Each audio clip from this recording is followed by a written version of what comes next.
24 घंटे में बदल गया अमेरिका का रुख। जिस आशंका की चर्चा हो रही थी, वही अब सच साबित होती दिख रही है। दरअसल, अमेरिका जो अब तक दुनिया के कई देशों पर टैरिफ थोपने और लगातार नए ऐलान कर वैश्विक बाजारों में हलचल मचाने के लिए जाना जाता था, अब खुद बैकफुट पर आता नजर आ रहा है। इसके पीछे एक अहम वजह सामने आई है। अगर गहराई से देखा जाए तो अमेरिका की टैरिफ वॉर का मुख्य निशाना चीन ही रहा है। मगर अब ट्रंप ने चौंकाने वाला कदम उठाते हुए चीन के साथ एक ऐतिहासिक पहल की है। खास बात यह है कि ट्रंप जो फैसला अपने पिछले कार्यकाल में लागू नहीं कर पाए थे, उसे एक बार फिर दोहराने की तैयारी में है। वहीं दूसरी तरफ भारत भी तेजी से आगे बढ़ रहा है और जल्द ही यूरोपीय यूनियन के साथ एक बड़ा समझौता कर सकता है। यह पूरी स्थिति वैश्विक आर्थिक समीकरणों को बदलने वाली हो सकती है। दरअसल, अमेरिका और चीन के बीच लंबे समय से चल रहे ट्रेड डेफिसिट को लेकर अब एक अहम समझौता हो गया है। अमेरिकी ट्रेजरी सेक्रेटरी स्कॉट बेसेंट ने बताया कि चीन के साथ 2 दिनों तक चली मैराथन मीटिंग के बाद एक ऐसी सहमति बनी है जो अमेरिका के व्यापार घाटे को संतुलित करने की दिशा में एक बड़ा कदम हो सकती है। ये समझौता अमेरिका की अर्थव्यवस्था के लिए एक महत्वपूर्ण मोड़ माना जा रहा है। हालांकि अमेरिकी ट्रेजरी सेक्रेटरी स्कॉट बेसेंट ने इस डील की विस्तृत जानकारी साझा नहीं की और यह भी स्पष्ट नहीं किया कि व्यापार घाटे में कटौती कैसे की जाएगी। इसके बावजूद यह समझौता वैश्विक व्यापार परिदृश्य में एक सकारात्मक संकेत के रूप में देखा जा रहा है। अभी तक दोनों देशों ने उन भारी भरकम टैरिफ्स को कम करने की कोई ठोस योजना सार्वजनिक नहीं की है, जिनमें अमेरिका द्वारा चीनी सामान पर लगाए गए 145% टैक्स और चीन द्वारा अमेरिकी वस्तुओं पर लगाए गए 125% शुल्क शामिल हैं।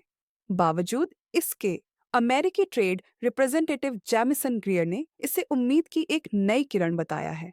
उन्होंने कहा कि जितने गंभीर मतभेद दोनों देशों के बीच माने जा रहे थे, वे वास्तव में उतने जटिल नहीं थे और शायद यही वजह रही कि समझौता अपेक्षा से जल्दी हो गया।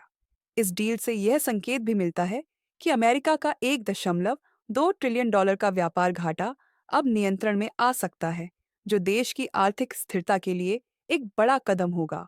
लेकिन अगर गहराई से देखा जाए तो चीन पहले से ही बातचीत में टैरिफ में कटौती की मांग करता आ रहा था और अब यही मुद्दा अमेरिका चीन व्यापार समझौते की दिशा तय करने वाला एक मुख्य कारक बन गया है। दूसरी ओर, अमेरिकी राष्ट्रपति डोनाल्ड ट्रंप ने यह संकेत दिए हैं कि वे चीन पर लगाए गए 80% टैरिफ को एक उचित स्तर मानते हैं। इससे यह अंदाजा लगाया जा रहा है कि अमेरिका टैरिफ को घटाकर एक सीमित स्तर, संभवतः 80% या उसके आसपास तक लाने पर विचार कर सकता है। अब दुनिया भर की निगाहें इस बात पर टिकी हैं कि यह हालिया समझौता वास्तव में किस ओर बढ़ता है और क्या इसमें व्यापारिक तनाव को कम करने के लिए कोई ठोस रणनीति शामिल है। वैसे इसकी पूरी जानकारी हम आने वाली वीडियो में विस्तार से देंगे, लेकिन उससे पहले आपको बता दें कि अमेरिकी राष्ट्रपति एक नए बड़े एग्जीक्यूटिव ऑर्डर पर हस्ताक्षर करने वाले हैं। इस फैसले को लेकर न सिर्फ अमेरिका में बल्कि वैश्विक स्तर पर भी उत्सुकता काफी तेजी से बढ़ रही है। लेकिन इस सारी हलचल की सबसे बड़ी वजह खुद राष्ट्रपति डोनाल्ड ट्रंप का वह बयान है, जिसमें उन्होंने कहा था कि वह अगले 24 घंटे में अब तक का सबसे महत्वपूर्ण और प्रभावशाली पोस्ट करने वाले हैं। इस घोषणा के बाद न सिर्फ अमेरिकी राजनीतिक गलियारों में बल्कि अंतर्राष्ट्रीय विश्लेषकों के बीच भी हलचल तेज हो गई और फिर अपने बहुप्रतीक्षित सोशल मीडिया पोस्ट के जरिए ट्रंप ने एक बड़ी घोषणा कर दी है। उन्होंने बताया कि वह एक ऐसे एग्जीक्यूटिव ऑर्डर पर साइन करने जा रहे हैं जिससे अमेरिका में दवाओं की कीमतों में तत्काल प्रभाव से लगभग 80% तक की गिरावट आ सकती है। ट्रंप का कहना है कि यह कदम अमेरिकी हेल्थ केयर सिस्टम के लिए एक गेम चेंजर साबित होगा, क्योंकि इस आदेश के जरिए अमेरिका में मोस्ट फेवर्ड नेशन नीति लागू की जाएगी। इस नीति के अंतर्गत अमेरिका केवल उतनी ही कीमत चुकाएगा जितनी दुनिया के अन्य देशों में किसी दवा की न्यूनतम कीमत होती है। हालांकि यह प्रस्ताव दवा उद्योग के लिए एक बड़ा झटका हो सकता है और ट्रंप को इस फैसले पर जबरदस्त विरोध का सामना करना पड़ सकता है।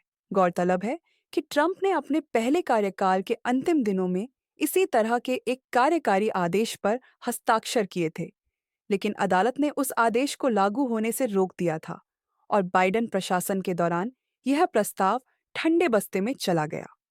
ऐसे में अब सवाल यह उठता है कि क्या ट्रंप इस बार इस आदेश को सफलतापूर्वक लागू कर पाएंगे? अपनी राय आप नीचे कमेंट बॉक्स में जरूर दें।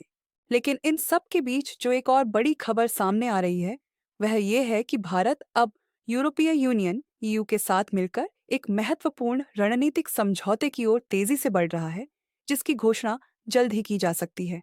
दरअसल भारत और यूरोपीय संघ ईयू के बीच प्रस्तावित मुक्त व्यापार समझौते एफटीए को लेकर एक महत्वपूर्ण प्रगति होने जा रही है, क्योंकि दोनों पक्षों के मुख्य वार्ताकार अब दिल्ली में आगामी दौर की बातचीत की शुरुआत करने वाले हैं।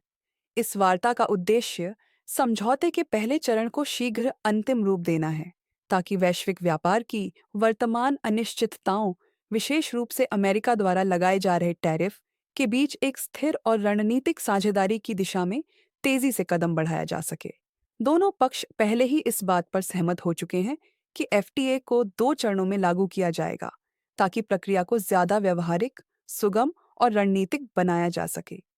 इस समय 11वें दौर की वार्ता के लिए यूरोपीय संघ का प्रतिनिधिमंडल दिल्ली पहुंच चुका है और यह बातचीत 16 मई तक चलेगी। सूत्रों के मुताबिक इस दौर में जिन मुद्दों पर आपसी सहमति बनेगी, उन्हें एफटीए के पहले भाग में शामिल किया जाएगा, ताकि प्रारंभिक स्तर पर ही एक मजबूत और स्पष्ट ढांचा तैयार किया जा सके। वहीं इससे पहले हुए 10वें दौर की बातचीत में बाजार तक पहुंच, टैरिफ कटौती और नीतिगत सहयोग जैसे विषयों पर विशेष रूप से फोकस किया गया था। ऐसे में यह वार्ता भारत ईयू व्यापारिक रिश्तों को एक नई ऊंचाई देने की दिशा में एक अहम पड़ाव साबित हो सकती है। इन प्रस्तावों में वस्त्र एवं परिधान उद्योग, सेवाओं के आदान प्रदान, विदेशी निवेश से जुड़े नियम और सरकारी खरीद जैसे अहम क्षेत्र शामिल हैं। लेकिन अब एफटीए वार्ता के दौरान यूरोपीय संघ ईयू ने भारत से कई महत्वपूर्ण मांगें रख दी हैं, जो इस समझौते की दिशा और स्वरूप को गहराई से प्रभावित कर सकती हैं। ईयू न केवल ऑटोमोबाइल और मेडिकल डिवाइसेस पर आयात शुल्क में कटौती चाहता है, बल्कि उसकी विशेष रुचि वाइन, स्पिरिट्स, मांस और पोल्ट्री जैसे कृषि और खाद्य उत्पादों पर लगने वाले टैक्स में भी राहत पाने में है। इसके साथ ही यूरोपीय संघ एक ऐसी मजबूत बौद्धिक संपदा आईपीआर व्यवस्था की मांग कर रहा है, जो उसके उद्योगों के नवाचारों, पेटेंट्स और ब्रांड्स की प्रभावी सुरक्षा सुनिश्चित कर सके। इन सभी मांगों के आधार पर ही आगामी वार्ताओं की दिशा और गति तय होगी, जो भारत के घरेलू उद्योगों, किसानों, स्टार्टअप्स और वैश्विक व्यापार संतुलन के लिए निर्णायक साबित हो सकती हैं। तो दोस्तों, अब सवाल यह है कि क्या भारत इन शर्तों के बीच संतुलन बना पाएगा? क्या देश के हितों की अनदेखी किए बिना यह समझौता आगे बढ़ेगा? अपनी राय हमें कमेंट में जरूर बताएं। और अगर आप चाहते हैं भारत से जुड़ी ऐसी ही इंटरनेशनल अपडेट्स आपको मिलती रहे, तो चैनल को सब्सक्राइब करना ना भूलें। वीडियो को लाइक करें, अपने दोस्तों के साथ शेयर करें। जय हिंद, जय श्री राम।